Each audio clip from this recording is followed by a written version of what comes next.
అనగనగా ఒక పెద్ద అడవిలో ఒక పులి ఉండేది.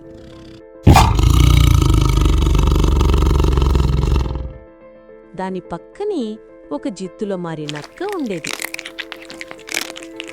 ఆ నక్క వేటాడకుండా పులికి ఎన్నో రకాల కథలు చెప్పేది.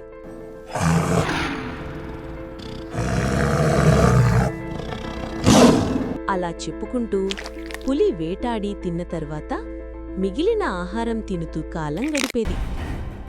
ఒకరోజు నక్కకు పచ్చని గడ్డి మేస్తున్న ఒక ఆవు కనిపించింది.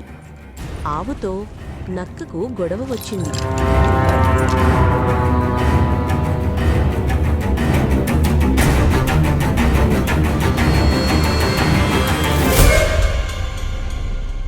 కోపంతో నక్క వెంటనే పులి దగ్గరకు వెళ్ళి, మన అడవిలో ఒక పెద్ద ఆవు ఉంది, మనం దానిని కలిసి భుజిద్దాం అని చెప్పింది.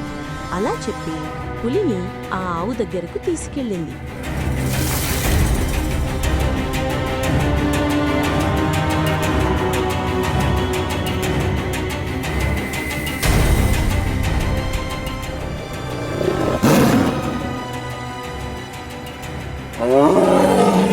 పులి ఆవును వేటాడబోతున్న సమయంలో ఆ ఆవు వినమ్రంగా ఇలా అంది, పులిరాజా, నాకొక చిన్న దూడ ఉంది.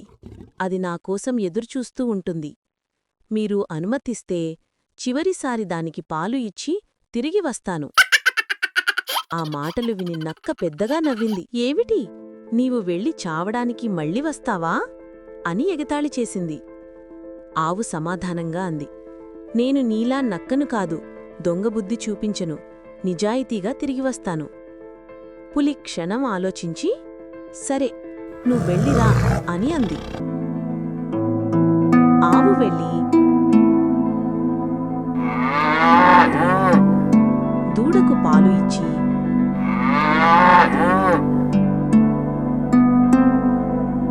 నిజంగానే తిరిగి వచ్చింది.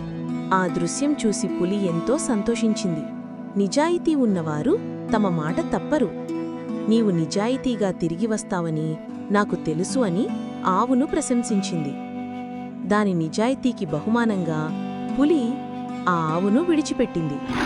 ఆ రోజునుంచి ఆవు తన దూడతో అడవిలో భయమేమీ లేకుండా సుఖంగా జీవించింది.